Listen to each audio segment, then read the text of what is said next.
ପରି ହୋଇଥାନ୍ତି, ଯେଉଁମାନେ ମିଛ କହିବାକୁ ଭଲ ପାଆନ୍ତି।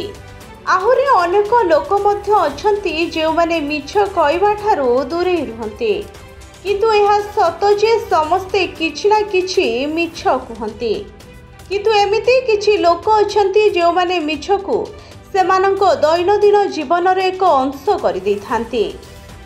ଅନେକ ଲୋକ ଅଛନ୍ତି ଯେଉଁମାନେ ଖୁବ୍ ସଚ୍ଚୋଟ ମଧ୍ୟ। ସେମାନେ ମିଛ କହିବାକୁ ଇଚ୍ଛା କରୁନଥିଲେ ମଧ୍ୟ ବେଳେବେଳେ ବାଧ୍ୟ ହୋଇ ମିଛ କହିଥାନ୍ତି।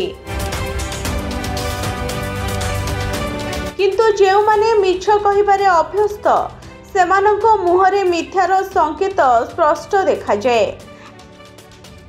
ତେବେ କେଉଁ ଲୋକ ଆପଣଙ୍କ ଆଗରେ ମିଛ କହୁଛି ତାର ଲକ୍ଷଣ ଗୁଡ଼ିକ ଜାଣି ରଖନ୍ତୁ।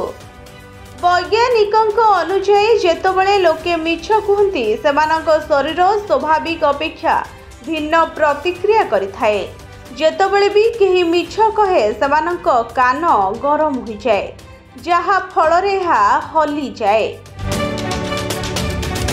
ମିଛ କହିବା ବେଳେ ଅନେକଙ୍କ ନାକ ମଧ୍ୟ ଗରମ ହୋଇଯାଏ ଓ ପ୍ରତିକ୍ରିୟା କରେ। ଏହା ବ୍ୟତୀତ ଯେତେବେଳେ ଜଣେ ମିଛ କହେ, ଆଖିର ପଲକ ଶୀଘ୍ର ପଡ଼େ ଏବଂ ଅନେକ ଲୋକଙ୍କ ଆଖିର ରଙ୍ଗ ମଧ୍ୟ ବଦଳିଯାଏ। ମିଛ କହିବା ବେଳେ ଅନେକ ଲୋକଙ୍କ ନାକ କୁଣ୍ଡେଇ ହେବା ଆରମ୍ଭ ହୁଏ। ଏହି ସମସ୍ତ ପ୍ରକ୍ରିୟା ମିଛ କହିବା ସମୟରେ ଶରୀରର ପ୍ରତିକ୍ରିୟା ସହିତ ଜଡ଼ିତ। ସେହିପରି ମିଛ କହିବା ସମୟରେ କଥା କହିବାର ତରିକା ମଧ୍ୟ ବଦଳିଯାଏ।